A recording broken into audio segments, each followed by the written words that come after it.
konti pa. Palambutin mo na.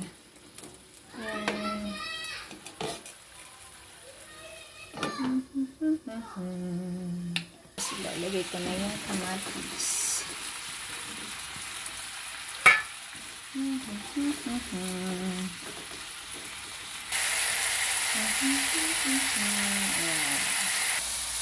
Ilalagay ko na po ito. Ayan, yung dinarog kong mais.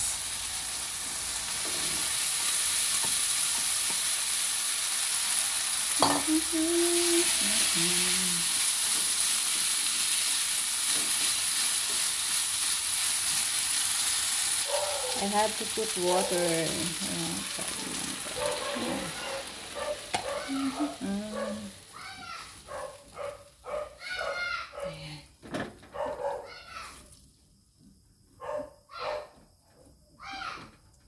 Takpan ko ito para kumulo siya, maluto yung mais.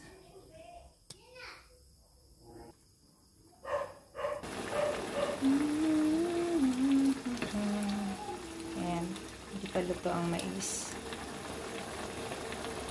Lagyan ko siya ng asukal. Nako, mapulot na yan. Ang lapot. Ito kasi yung mapulot na mais eh. White corn.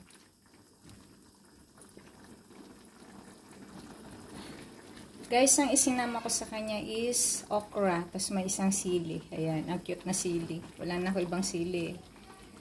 Ayan.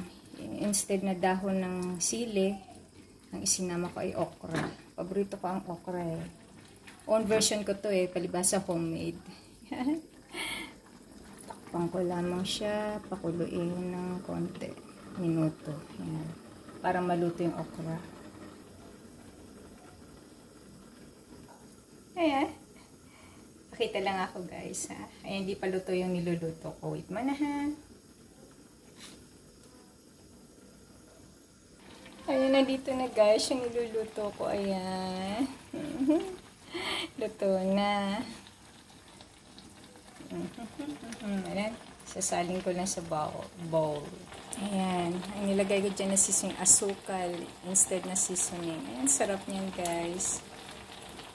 Ayan guys, nandito na ang aking niluluto kanina. Ito yung malapot na white corn. Ayan. Yan ang iulam ko na rin ngayong gabi. Ay, ito na po yun guys. Ayan. Sarap-sarap niyan. Ayan, ang lapot-lapot pati ang sarap. Ayan. Tikiman time na. Ayan, titikman ko na po guys ang aking niluto. Ayan.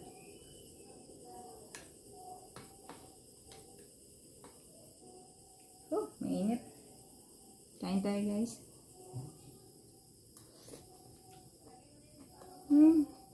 Sarap. Natupad ko yung pangalan ko makaluto ulit ng ganda sa matagal na panahon. Ang sarap yan. Parang ko nang kumain ng kanin Guys, kain tayo. Sarap. Kain muna ako. See you. Gusto ko sana kayong alokin makikain kayo lang nandiyan kayo at nandito ko.